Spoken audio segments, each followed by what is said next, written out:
आज घायाळ पक्षी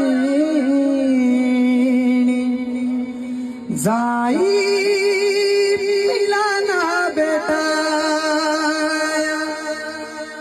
आज घायाळ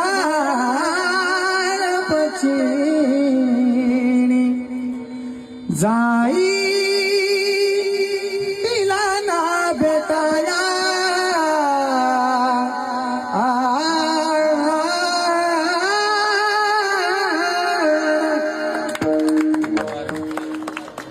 महाराज तुम्ही टाळ्या